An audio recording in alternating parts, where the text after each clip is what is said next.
என் நெஞ்சில் குடியிருக்கும் எக்கனாமிக்ஸ் பேசலாம் நண்பா நண்பீஸ் டோலா டோலிஸ். வணக்கம்.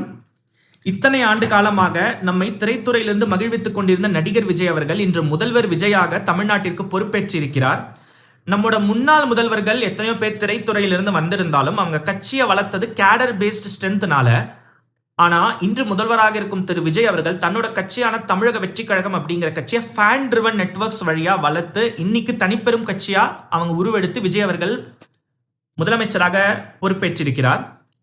இந்த பெரும் வளர்ச்சிக்கு அவரோட 3 ஆண்டு கால உழைப்பு மட்டும் காரணம் அல்ல, அதற்கு முன்பு அவர் போட்ட 35 ஆண்டு கால திரை உழைப்பு, குறிப்பா தன்னோட இமேஜை மக்கள் மனசுல கல்டிவேட் பண்றதுக்காக அவர் போட்ட உழைப்பு. இதுக்கு பின்னாடி 3 முக்கியமான எக்கனாமிக்ஸ் கான்செப்ட்ஸ் இருக்கு.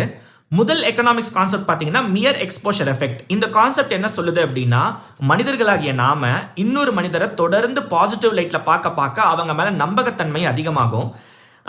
விஜய் அவர்கள் தன்னோட ஆரம்ப காலகட்டத்தில் செய்த படங்கள்லாம் பார்த்தீங்கன்னா ஃபேமிலி ட்ராமா, ஹியூமர், அப்புறம் எமோஷன்ஸ், குறிப்பாக எமோஷன்ஸ் அதிகமாக இருக்கிற ரொமான்ஸ், இந்த மாதிரியான ஸ்மால் பட்ஜெட் ஜேர்னல்ஸை பண்ணியிருப்பாரு.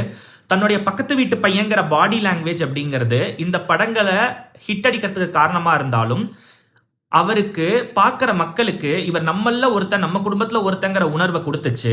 2வது முக்கியமான கான்செப்ட் பார்த்தீங்கன்னா ஐடென்டிட்டி எக்கனாமிக்ஸ்.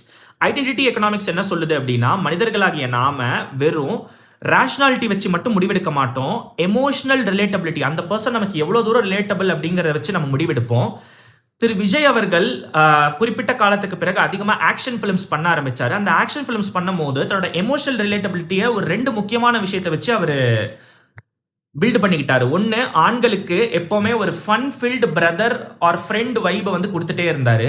பெண்களுக்கு ஒரு ப்ரொடெக்டிவ் பிரதர் அப்படிங்கிற அந்த ஒரு இமேஜை கொடுத்துக்கிட்டே இருந்தாரு. இது விஜய் அவர்களுக்கு எமோஷனல் ரிலேட்டபிலிட்டியை அதிகமாக பில்டு பண்ணுச்சு. 3வது முக்கியமான கான்செப்ட் பார்த்தீங்கன்னா நரேட்டிவ் எக்கனாமிக்ஸ் அப்படின்னு சொல்லுவோம்.